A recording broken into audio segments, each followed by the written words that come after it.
Naririnig. Ito yung naririnig. Oh.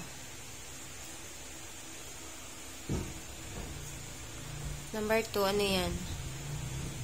Ito? Oo. Nagpapasa. Nagbabasa, ano dyan? Naririnig, nakikita. Nakikita. Next. Ano yan? Naririnig. Ano yan nandyan? Sound. Okay.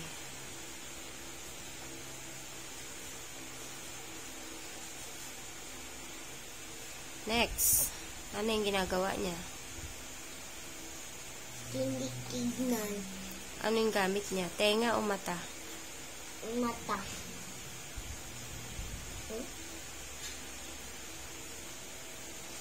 May tinitelescope. Na? May tinitingnan siya. Ay, O, yung pangatlo. Ay, pang-5. Ano yan? nakakadinig. Dinig. Ano ba yan? Clock. Alarm clock. Alarm clock. Alarm clock. Alarm clock. Okay, very good. Next. Ang sabi dyan, iguhit ang mga nawawalang bahagi ng mukha. Gawin ito sa kalakip na sagutang papel. Iguhit daw. Ano yung nawawala dyan? Mata. Ano pa? Mata lang. Oh, guhit mo na yung mata. Bilog.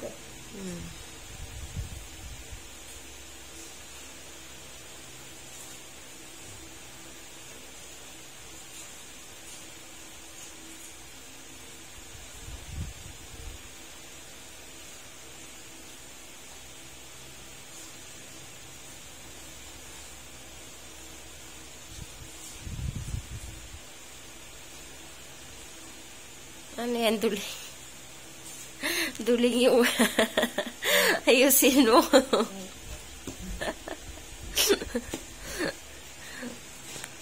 Dapat yung black dito sa kabilang gilid. Duling na siya nun. Oh, tama yan. Yung dito. Palitan mo. Ano pa? Bakit duling? Kasi yung ginawa mo akin na. Dapat iba bilog itong ginawa mo. Lagay mo dito black. Dapat dito sa kabila yung black. Para hindi siya magmukhang duling. Pangit.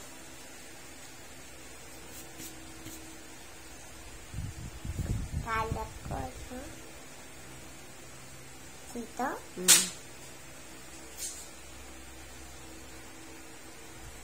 Saan siya nakatingin?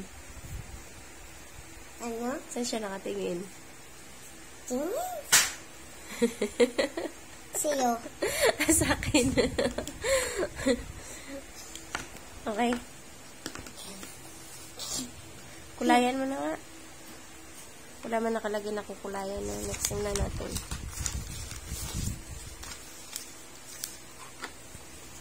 Ang sabi dyan, kulayan ng pula ang bilog sa ibaba ng larawan kung ito ay gumagamit ng mata. At dilaw kung ang gamit nito ay tenga. Ano to? Anong yung ginagamit niya? Mata. Anong ginagawa niya? Papasa. Babasa. Anong kulay dapat sa gumagamit ng mata? Red. Red. Anong kulay dapat sa gumagamit ng tenga? Yellow. Yellow. Anong ginagawa nito? Tumatawag.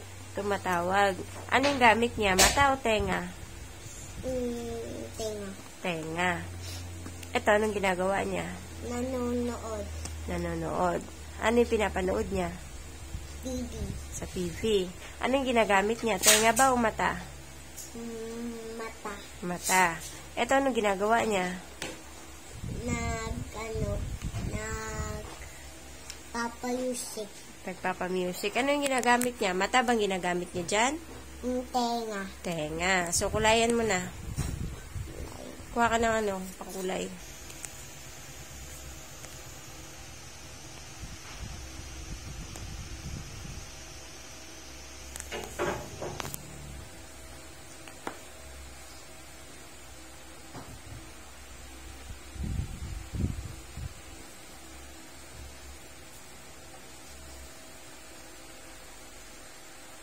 Maglagpas.